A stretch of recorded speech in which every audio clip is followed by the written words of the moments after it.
Saudara, tema kita hari ini tentang kejujuran. Saudara, ada satu hal yang seringkali kita lupa. Lupanya begini, atau kadang-kadang kita pura-pura lupa. Ya, pura-pura lupanya bagaimana? Maaf ya, sudah jadi kebiasaan kita. Yang namanya manusia pikir gini, kalau manusia nggak tahu apa yang aku buat, Tuhan juga pasti tidak tahu. Ya, saya ulangi kalimat ini. Kalau aku buat sesuatu dan manusia tidak tahu, pasti Tuhan juga tidak tahu. Kira-kira ini benar atau salah kalimat ini? Ayo, kalau kita buat sesuatu dan orang tidak tahu, Tuhan juga pasti tidak tahu. Tolong jawab dulu, benar atau salah kalimat ini? Ya, Pak Purba jawab salah. Nah, saudara, Pak Yugo salah juga. Kristo juga bilang salah. Ya, Pak Filipus bilang Tuhan Maha Tahu. Oke, nah, bicara tentang kejujuran, ini yang kita akan belajar. Dari Facebook, Ibu Melati bilang salah. Aan tadi juga bilang salah. Ternyata ada benarnya. Loh, nah ini loh, ini yang buat saya juga kaget. Masa kalau kita buat sesuatu dan orang lain tidak tahu, Tuhan juga bisa tidak tahu? Masa? Oke, simpan dulu pertanyaan-pertanyaan ini. Tolong catat. Kejujuran itu kita lakukan untuk 3 pribadi. Saya ulangi. Kejujuran, Helmi dari Minasa bilang salah. Dengar dulu. David Malindo bilang salah. Oke ya, dengar dulu ini. 100% manusia berkata salah. Masa Tuhan tidak tahu walaupun orang lain tidak tahu? Tapi ini Irfan bilang salah juga. Oh, ada yang nulis Tuhan boten sare. Oke, dengar ya. Oke. Oh, ada yang bilang benar lagi. Ya, begini. Kejujuran itu untuk 3 pribadi. Yang pertama, kita harus jujur kepada Tuhan. Saudara, mungkin kalimat ini sulit dimengerti. Lu ngapain jujur kepada Tuhan? Dia kan Maha Tahu. Ya. Ini yang seringkali muncul di benak kita. Untuk apa jujur kepada Tuhan? Dia Maha Tahu kok. Nah, kejujuran yang pertama kepada Tuhan, ini yang akan menjawab pertanyaan tadi. Banyak orang beranggapan kalau kita berbuat sesuatu orang lain tidak tahu, itu Tuhan juga tidak tahu. Lalu jawaban hampir semua kita salah. Kenapa salah? Nah, karena yang pertama dari 3 hal yang kita mau belajar, kita harus jujur kita harus jujur itu kepada siapa? Ya, pertama jujur kepada Tuhan. Nah, pasti manusia menjawab, ngapain jujur kepada Tuhan? Kan Dia tahu dan Dia Maha Tahu. Nah, muncul satu masalah lagi. Nanti kita akan buktikan, walaupun Dia Maha Tahu, saudara, tetapi ketika kita tidak jujur kepada Tuhan yang Maha Tahu, ternyata Dia jadi tidak tahu. Jangan kaget dulu, nanti kita melihat. Yang kedua, kita harus jujur pada diri sendiri. Nah, ini yang sulit ternyata. Kita ini manusia sombong, sulit jujur pada diri sendiri. Apa sih arti kata sulit jujur pada diri sendiri? Artinya membohongin diri. Nah, betul Tio, Tuhan butuh pengakuan kita. Maka itu kalau kita nggak jujur kepada Dia, Dia juga tidak bisa apa-apa. Nah, oke, lanjutkan ya. Yang kedua, kita harus bisa jujur pada diri sendiri. Ini akan membuat orang kaget. Masa ada orang nggak masa ada orang nggak bisa jujur pada diri sendiri? Banyak. Dalam hal apa? Ringkas saja. Orang itu kan butuh pengakuan dari orang lain. Dengar, orang itu butuh pengakuan dari orang lain. Nah, pengakuan dari orang lain itu nggak pernah akurat, karena orang hanya melihat yang di luar. Maka itu ketika ada orang-orang memaksa diri ya untuk tampil di depan banyak orang, padahal dia nggak jujur pada dirinya sendiri, dia itu nggak mampu, tapi minta supaya orang mengakui bahwa dia mampu. Saudara ngerti nggak? Ada begitu banyak orang di sekitar kita buat seperti itu. Nah, di dalam hidup sehari-hari seringkali orang yang tidak jujur pada diri sendiri dan membutuhkan pengakuan orang, paling gampang pakai duit, beri duit pada orang itu, suruh buat pengakuan tentang kita hebat. Maaf, ini yang terjadi dalam masalah suami istri. Ada banyak pertengkaran karena masing-masing tidak jujur pada dirinya sendiri. Oh, ada banyak lagi kasus-kasus kita tidak jujur. Maka itu mengapa berapa puluh tahun terakhir ketika melamar pekerjaan ada psikotes. Karena dengan psikotes itu bisa ketahuan orang ini jujur nggak pada diri sendiri. Ketidakmampuannya, maaf, seringkali ditutupi. Ya, dengar kalimat ini. Ketika orang itu tidak jujur pada diri sendiri, maka seringkali dia menutupi ketidakberdayaannya, menutupi kelemahannya dengan cara macam-macam. Yang masih nggak jujur pada diri sendiri, percuma saudara melakukan itu di depan orang. Maaf ya, makin kita berusaha menutupi kelemahan, kekurangan, ketidakberdayaan kita tutupi di depan orang dengan cara bicara, dengan penampilan, dengan semua. Saudara tolong perhatikan, orang makin muak lihat kita karena nggak jujur pada diri sendiri. Maka itu kalau ada orang-orang di sekitar kita nggak disukai banyak orang, salah satu penyebabnya orang ini main sandiwara di depan orang, padahal orang tahu ketidakberdayaannya itu karena nggak jujur pada diri sendiri. Untuk apa kita menipu diri kita sendiri? Nah, justru Tuhan berkata, Dia itu setia dan adil. Kalau kita mengaku segala dosa kita, maka Dia akan mengampuni kita dan menyucikan kita dari semua kejahatan. Kan indah. Nah, kejujuran yang ketiga harus kita lakukan di depan orang tertentu. Ya, jadi inilah arah kejujuran kita kepada tiga pribadi. Satu, jujur kepada Tuhan.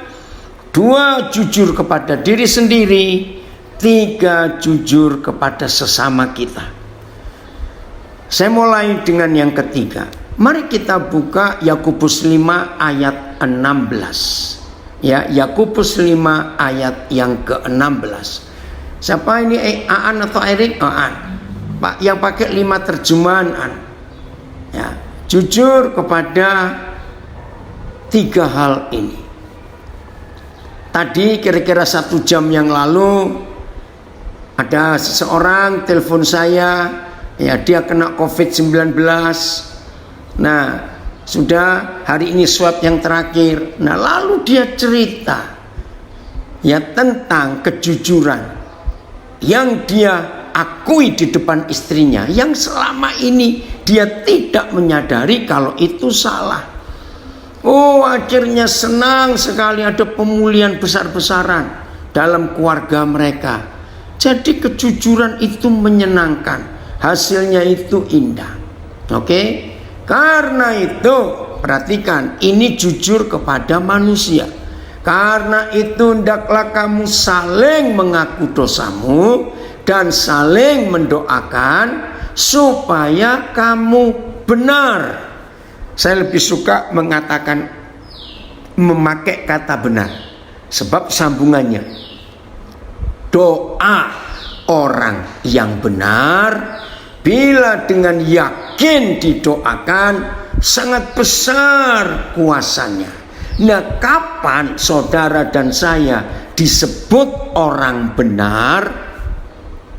Ternyata hanya perlu melakukan dua hal sederhana tapi berat. Tapi kalau kita berhasil melakukan, dampaknya itu neraka goncang, saudara. Satu, hendaklah kita saling mengaku dosa kita. Dua, hendaklah kita saling mendoakan. Saudara perhatikan, enggak ada Tuhan sama sekali di tindakan ini. Saya ulangi, saudara kaget. Supaya kita jadi benar, bukan doa puasa, bukan memberi persembahan, awas, Tuhan enggak bisa disuap. Bukan dengan doa puasa, hafal ayat Alkitab, rajin melayani, tidak. Menjadi orang benar tidak ada urusan dengan doa puasa, hafal ayat Alkitab, dengan pelayanan, tidak. Menjadi benar itu enggak ada urusan dengan Tuhan, urusannya kepada saudara kita. Karena itu hendaklah kamu saling mengaku dosamu dan saling mendoakan supaya kamu benar. Nah, ini loh masalahnya. Semua kita pasti setuju, lebih mudah mengaku dosa kepada Tuhan daripada kepada sesama kita. Wajar. Saya baca terjemahan lain. Karena itu hendaklah kamu saling mengaku dosamu, saling mendoakan supaya kamu benar. Sama semuanya, saling mengaku dosa, mengaku dosamu, ya. Sebab itu hendaklah kalian saling mengaku kesalahan, saling mendoakan. Akuilah kesalahan seorang terhadap yang lain dan mendoakan. Sebab itu hendaklah kamu saling mengakui dosamu, saling mendoakan. Ya, oke, semuanya sama. Nah, kalau kita baca ayat ini aneh. Saya pertama belajar pun aneh. Kenapa harus ngaku dosa kepada orang? Kan cukup kepada Tuhan. Ternyata tidak.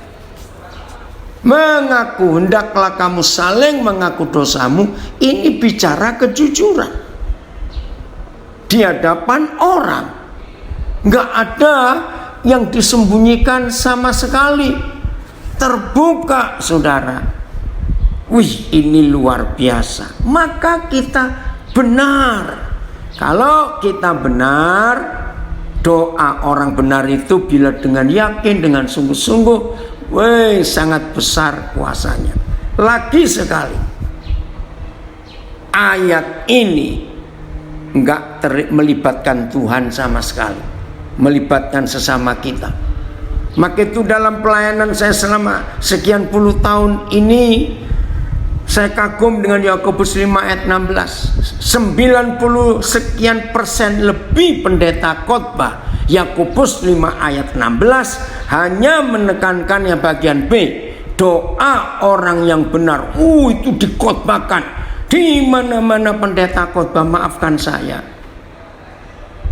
Kenapa tidak pernah lengkap membacanya? Jawabannya ada dua. Yang pertama, si pengkhotbah masih nyimpan sesuatu di depan orang, maka itu nggak berani menguraikan kalimat yang pertama. Karena itu hendaklah kamu saling mengaku dosamu dan saling mendoakan. Atau yang kedua, memang si pengkhotbah nggak ngerti bahwa menjadi benar itu syaratnya cuma di kalimat yang pertama, ayat yang sama, yaitu ayat 15. Wih, saudara, dahsyat. Ayat 16 kok 15. Dahsyat sekali firman ini. Lalu kesimpulan saya kepada banyak orang begini. Ternyata ada beberapa masalah hidup kita, ya, saya ulangi, ada beberapa masalah hidup kita yang Tuhan tidak bisa menyelesaikan. Lalu siapa menyelesaikan? Jemaat, komunitas. Ya ini buktinya. Enggak ada Tuhan sama sekali di ayat 16. Sebab Yakobus 5:16 itu bicara komunitas, bicara kejujuran dalam anggota keluarga, dalam anggota komunitas. Hendaklah kamu saling mengaku dosamu dan saling mendoakan. Terbuka, jujur, enggak ada yang kita sembunyikan. Baik dengan diri sendiri, baik di hadapan Tuhan, baik kepada sesama saudara kita, enggak ada. Semuanya terbuka sehingga orang enggak perlu meneliti, mencurigai kita ini siapa, enggak perlu. Biar hanya dengan sekelebat, bahasa Jawa bilang, biar orang menilai kita hanya sekilas pandang, langsung kelihatan semua. Wih saudara, tolong perhatikan kalimat ini ya. Kalau hidup kita ini bisa dinilai orang hanya dalam sekilas pandang atau sekelebat, hidup ini ringan, hidup ini enak, hidup ini bahagia, hidup ini luar biasa, karena orang gak bisa curiga dengan kita. Saudara perhatikan kalimat ini. Jadi kejujuran itu demi kebaikan kita, bukan urusan dengan Tuhan, bukan urusan dengan saudara kita, kita sendiri. Saya ulangi ya, betapa enaknya, indahnya hidup ini kalau setiap kali orang bertemu kita nggak ada rasa curiga sedikit pun. Sebab dengan sekilas pandang saja orang melihat sesuatu di hidup kita, nggak ada yang kita sembunyikan. Saya harap saudara mengerti kalimat ini. Transparan, tembus pandang. Kalau saudara orang Jawa, saudara akan ngerti dua kata dalam satu kalimat, bloko suto. Itu dalam falsafah Jawa, bloko suto itu tembus pandang, luar dalam sama. Wih, dalam tradisi Jawa, orang yang ingin meraih kesaktian, hai Pak Pendeta Besar Yefta Lesnusa, masih di Kupang, kapan balik ke Jakarta? Oke, salam buat mama ya, puji Tuhan. Saudara, saya ulangi, dalam falsafah Jawa, orang yang bloko suto itu orang Jawa bilang itu orang sakti. Loh, kenapa orang yang bloko suto tembus pandang, transparan, orang sakti? Karena orang yang jujur, terbuka, transparan dalam segala hal. Setan itu nggak bisa sembunyi. Mau sembunyi di mana? Tembus pandang kok. Nggak ada tempat untuk setan bersembunyi.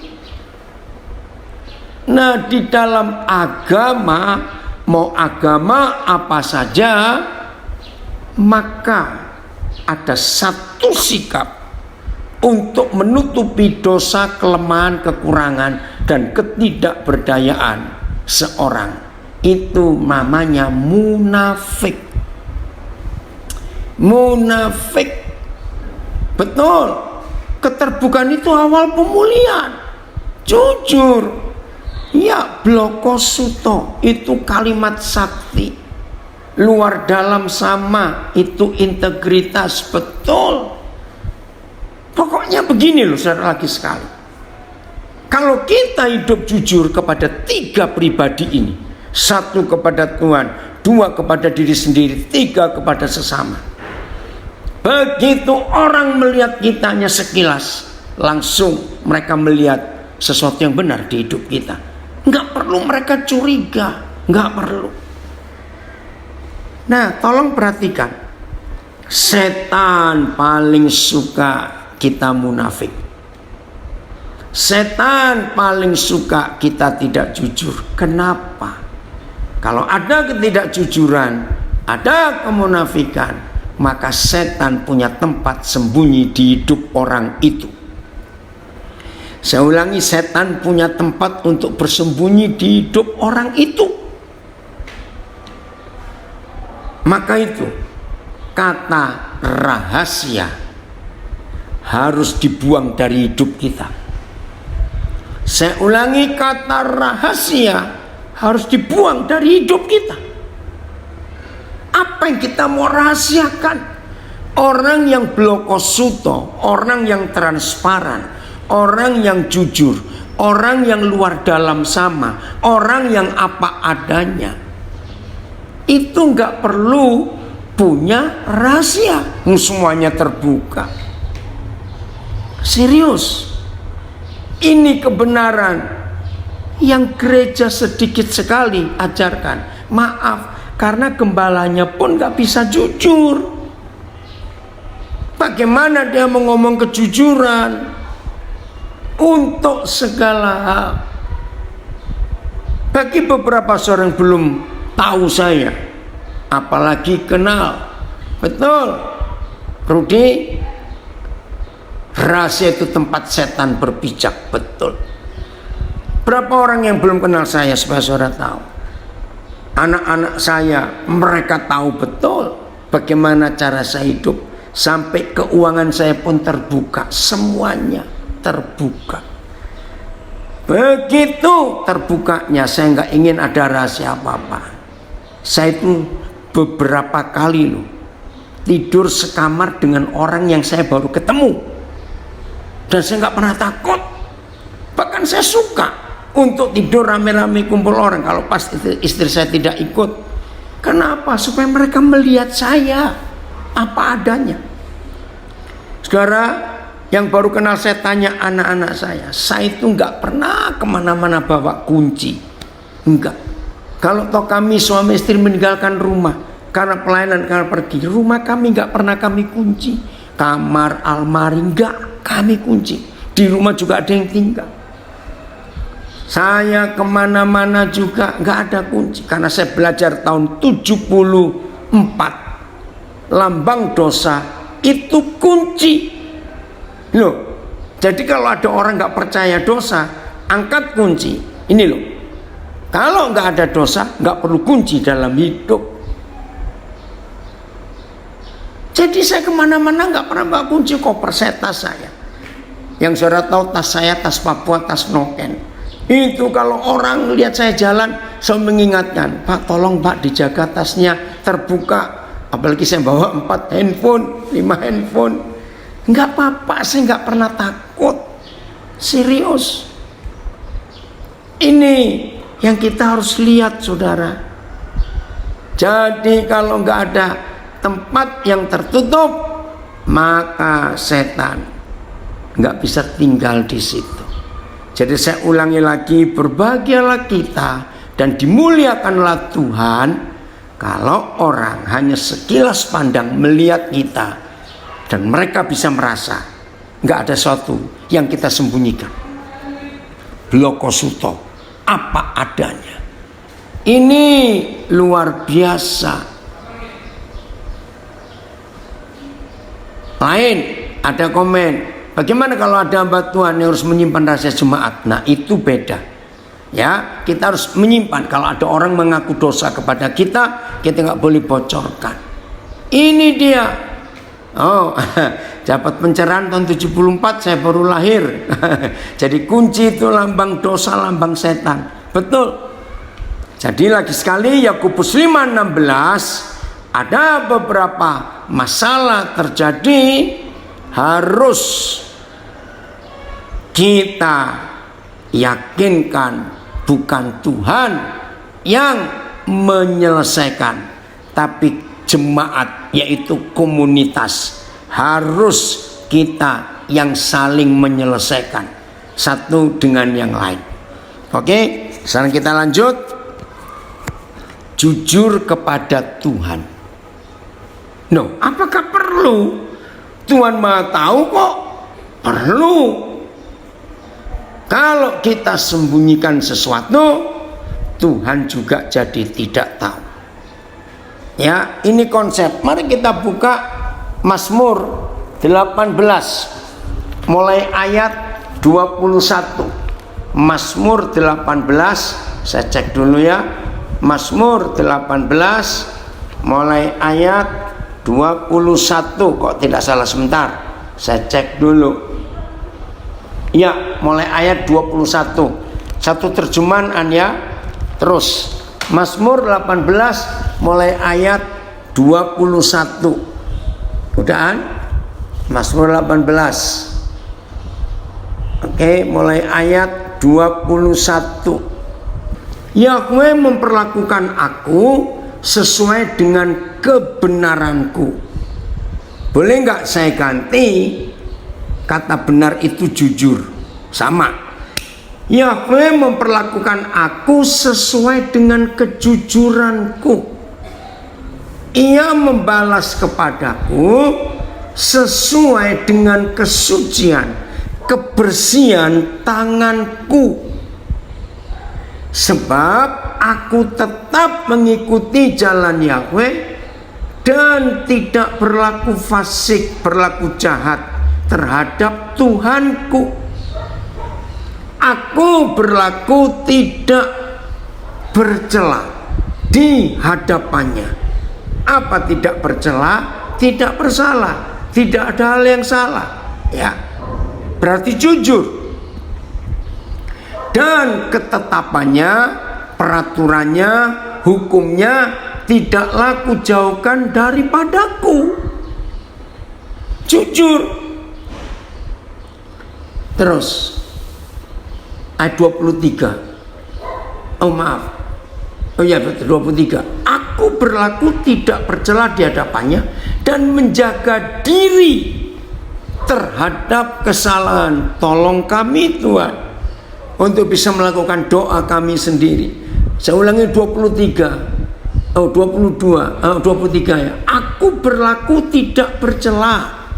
Berarti kita berusaha hidup benar, hidup jujur, hidup lurus, tidak bercela di hadapannya, dan menjaga diri terhadap kesalahan, supaya kita bersih, supaya kita jujur, supaya kita tidak bercacat. Terima kasih Roh Kudus, tolong kami. Karena itu, nah perhatikan dua kata ini. Karena itu, hasil dari saudara dan saya hidup mengikuti jalannya, tidak berlaku fasik terhadap dia, hukum-hukumnya kita perhatikan, ketetapannya tidak dijauhkan dari hidup kita. Kita berusaha tidak bercela, tidak bersalah di hadapannya, dan kita berusaha menjaga diri terhadap kesalahan. Setelah saudara dan saya bisa berlaku benar, jujur, lurus di hadapan Bapa kita, maka begini, karena itu, terima kasih Bapak, ada akibat. Karena itu Yahweh membalas kepadaku. Terima kasih. Saya ulangi, karena itu Yahweh membalas kepadaku sesuai dengan kejujuranku. Kebenaran itu jujur. Kebenaran itu tidak berbuat salah. Kebenaran itu lurus. Kebenaran itu bersih. Kebenaran itu transparan. Kebenaran itu murni. Dan itulah jujur.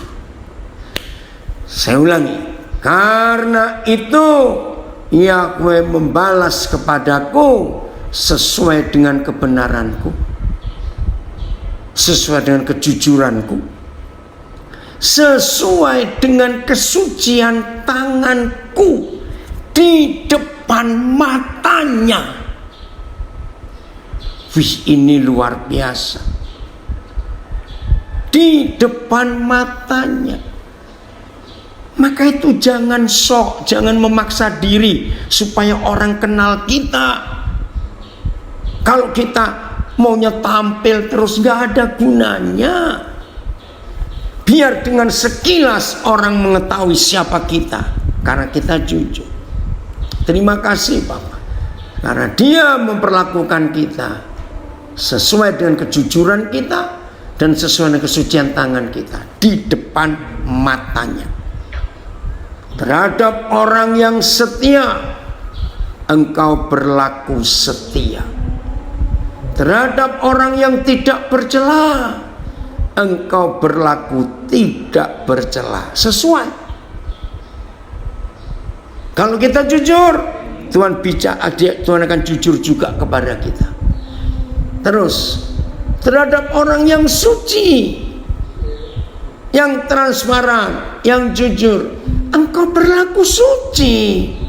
Nah, ini yang gak baik dan gak enak. Terhadap orang yang bengkok,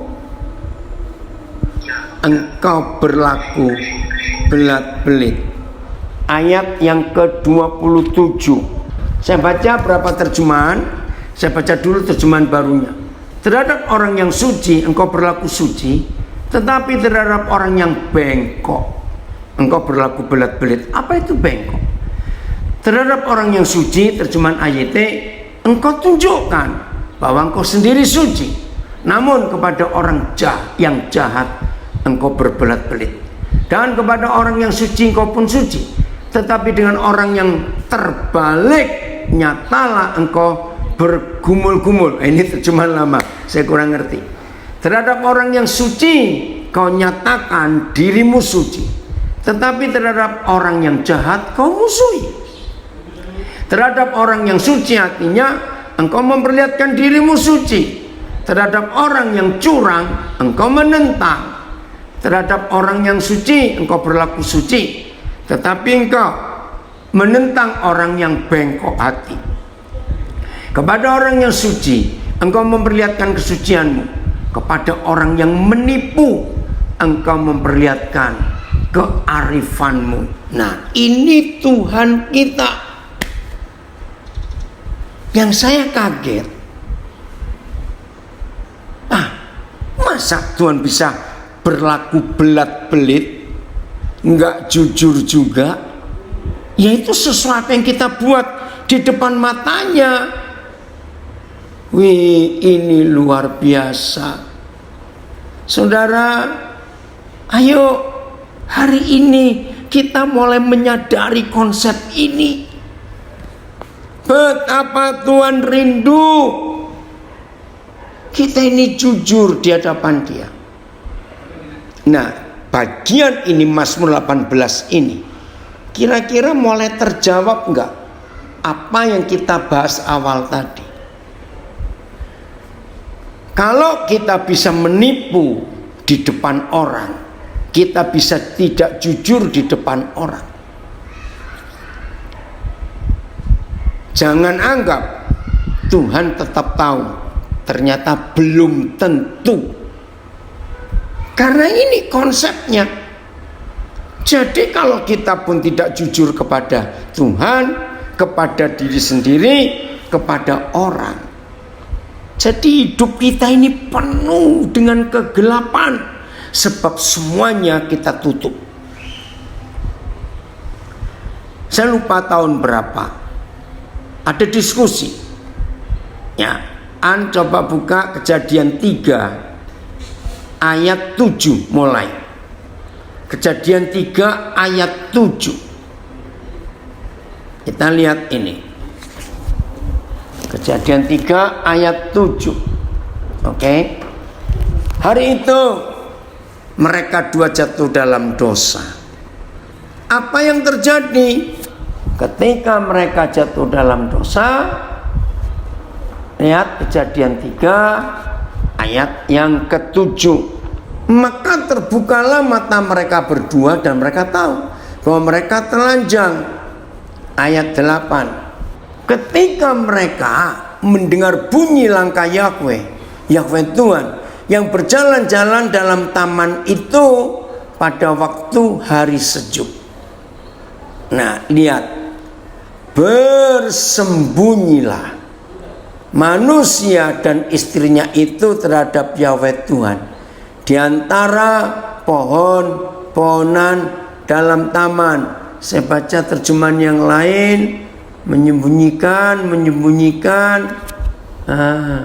bersembunyi, semuanya sama, menyembunyikan diri, menyembunyikan. Oke, semuanya sama, menyembunyikan.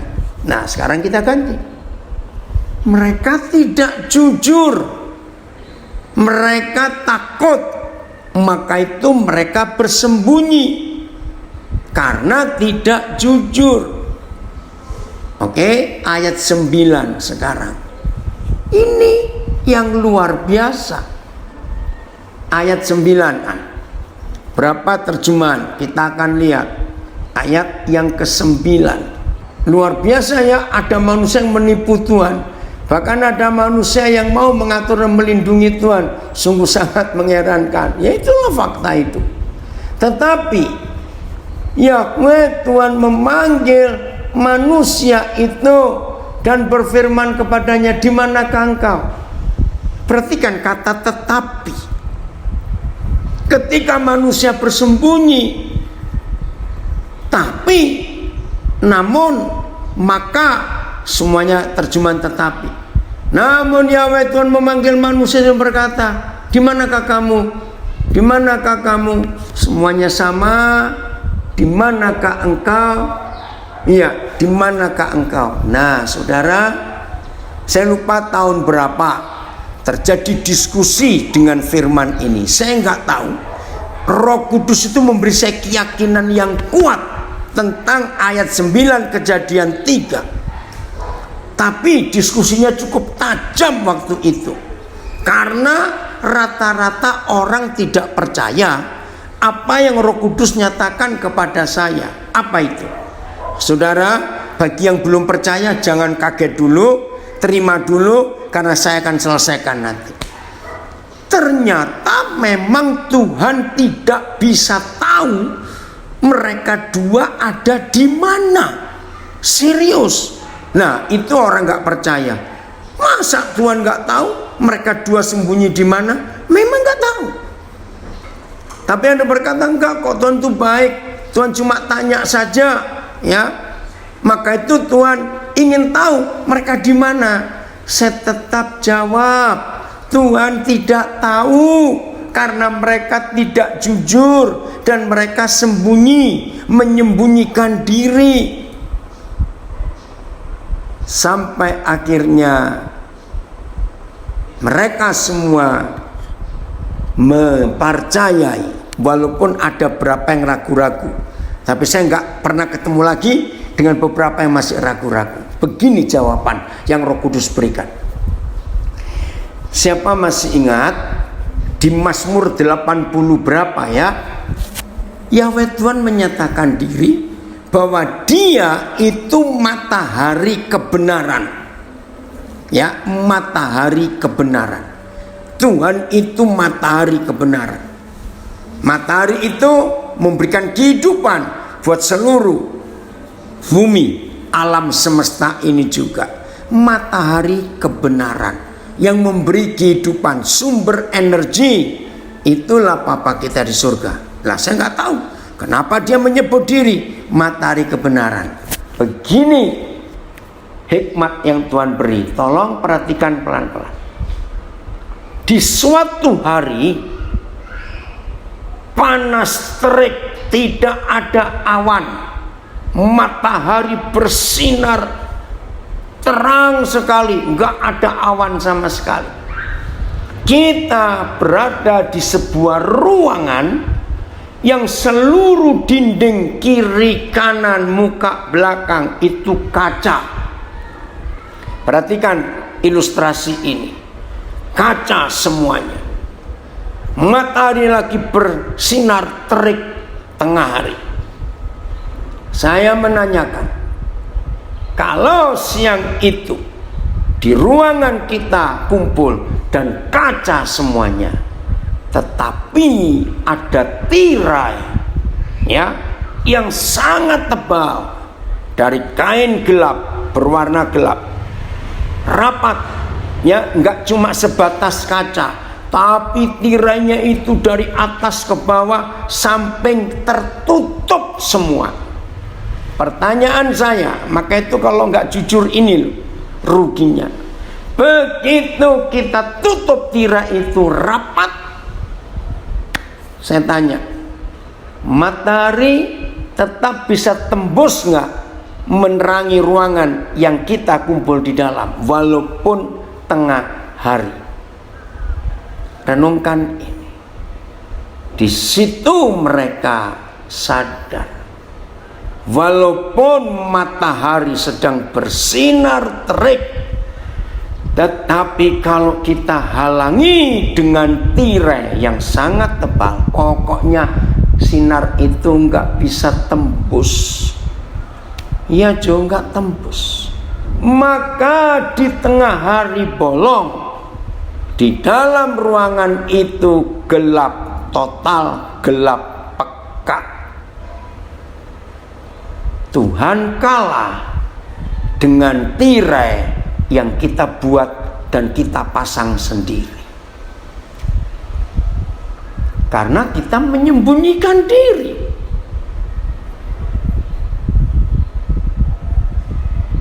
Renungkan ini. Dia terang, tapi kita menutup diri, maka terang nggak bisa tembus. Maka itu Yakobus 5:16 tadi, hendaklah kamu saling mengaku dosamu. Buka, ini loh aku.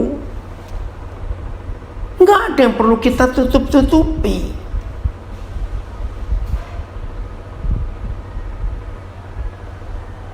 Jadi betul-betul Tuhan tidak tahu. Maka itu dia tanya, manusia, kamu di mana?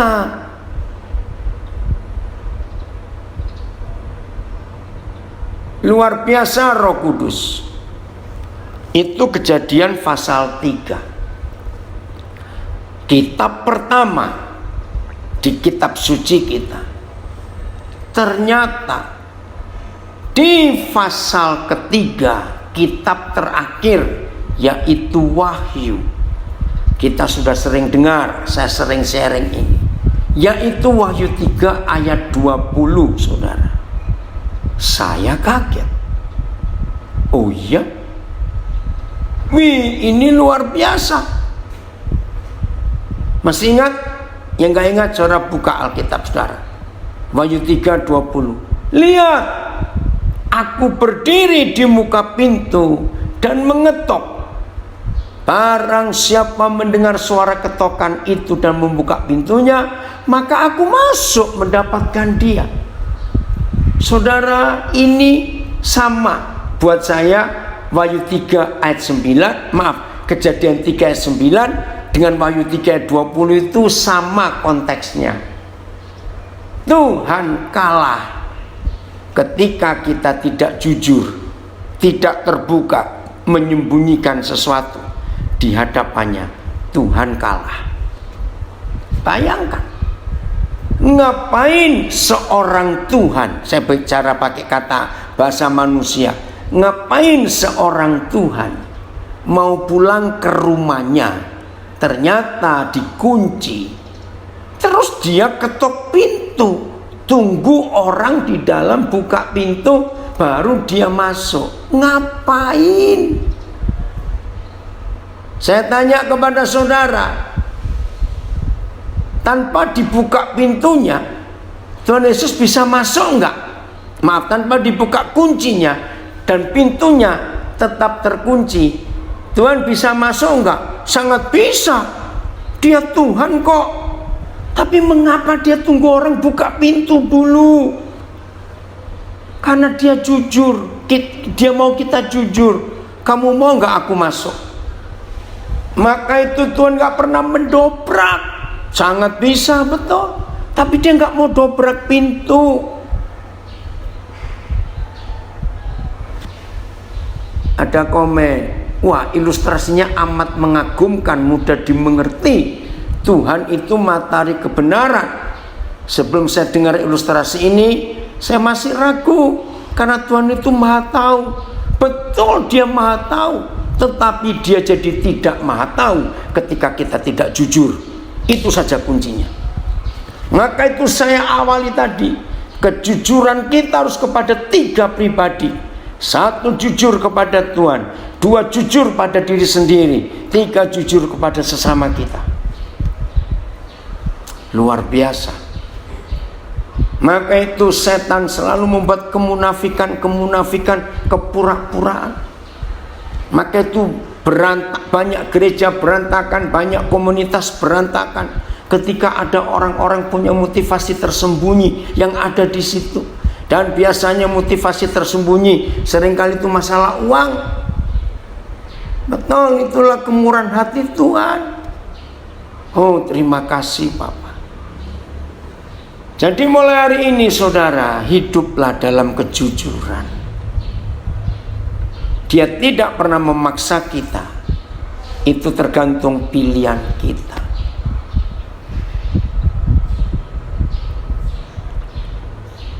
Ilustrasi yang lain.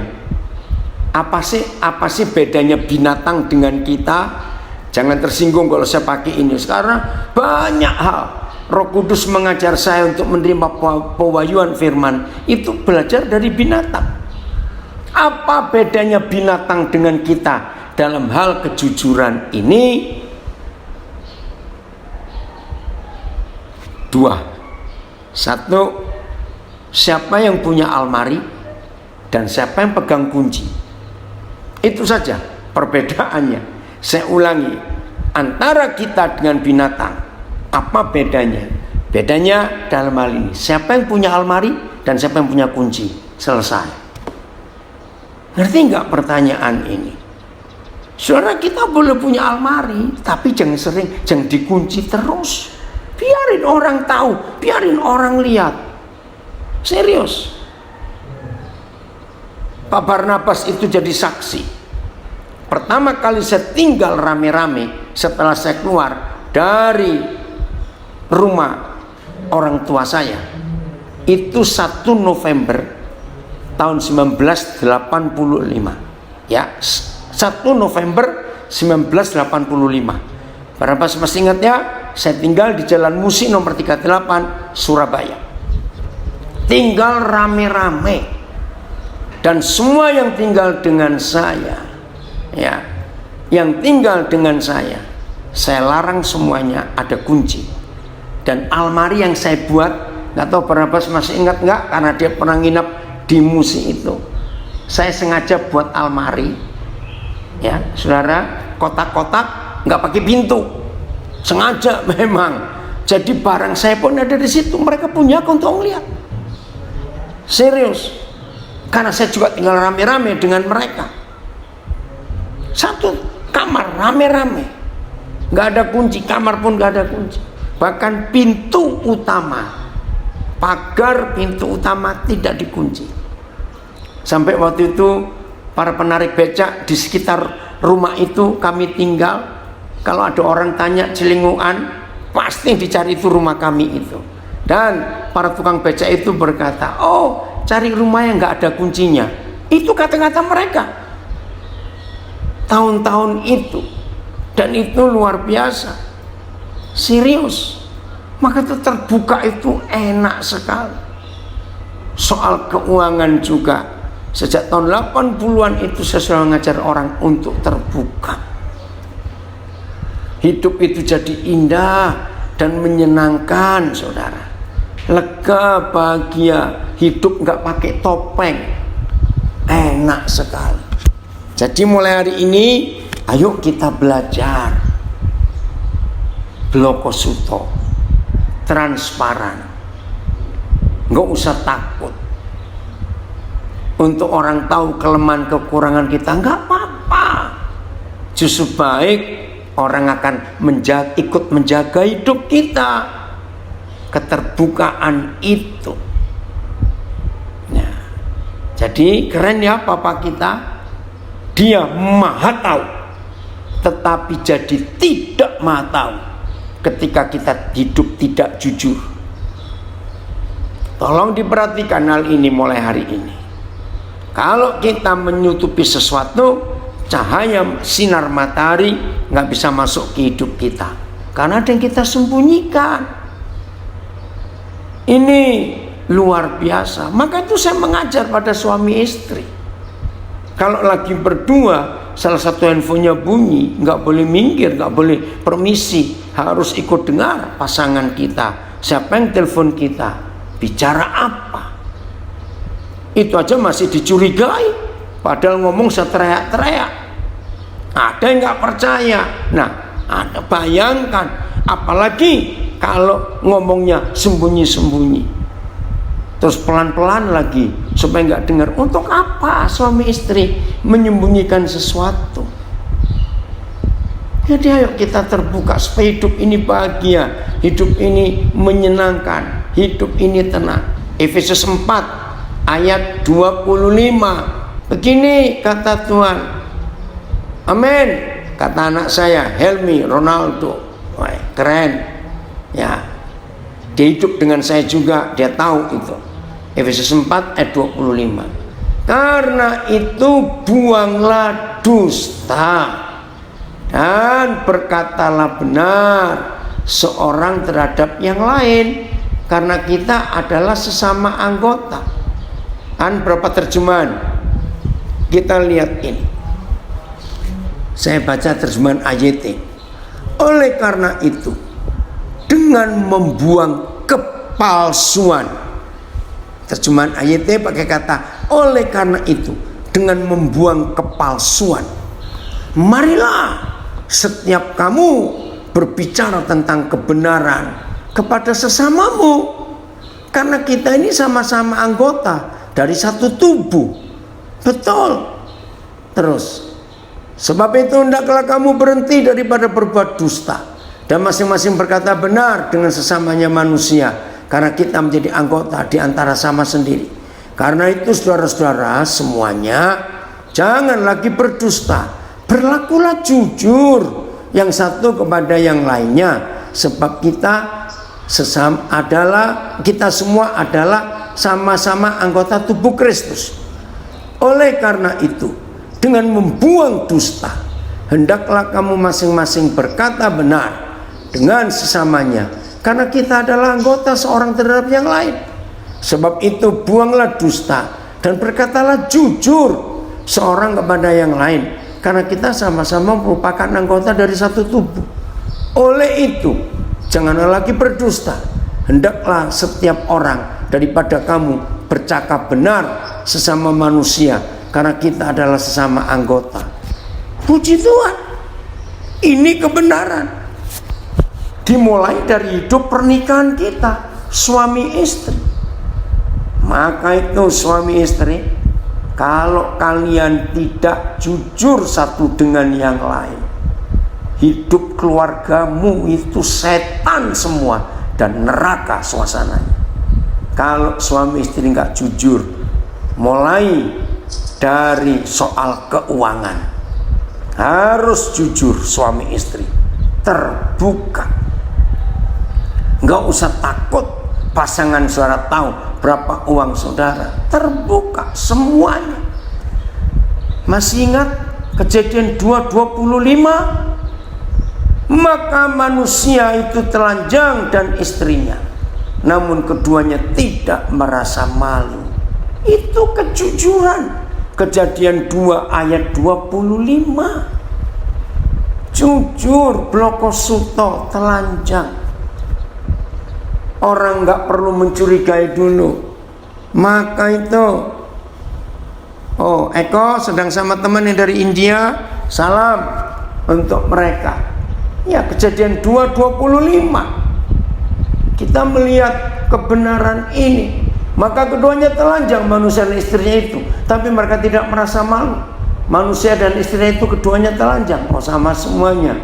Ya, apa arti kata telanjang? Nah, banyak berdosa ini dalam keuangan saling sembunyi. Jangan suami istri. Hanya Tuhan Yesus yang pernah berkata, sebab di mana ada uangmu, ada hartamu, di situ ada hatimu. Nah, kalau suami istri uangnya pisah, berarti yang pisah itu hatinya. Kalau suami istri itu hatinya pisah, berarti, kalau suami istri itu uangnya pisah, berarti yang pisah juga hatinya. Nah, apa artinya rumah tangga pisah hati? Cerai, goblok. Maka itu kita harus berubah dalam hidup ini. Wih, ngeri sekali kalau tidak jujur itu. Setan sembunyi di situ untuk segala hal. Jelas ya saudara? Maka mulai hari ini, ayo kita hidup seperti yang Tuhan inginkan. Ayo kita praktekkan firman ini mulai hari ini. Hidup yang lega, hidup yang ringan, hidup yang berbahagia, hidup yang nikmat sekali. Tuhan Yesus memberkati kita semua. Terima kasih Roh Kudus, Engkau menolong kami untuk kami jujur, baik kepada Tuhan, kepada diri kami, dan kepada sesama kami. Tolong kami dalam nama Yesus. Pasti kita semua bisa jadi pelaku firman ini. Haleluya.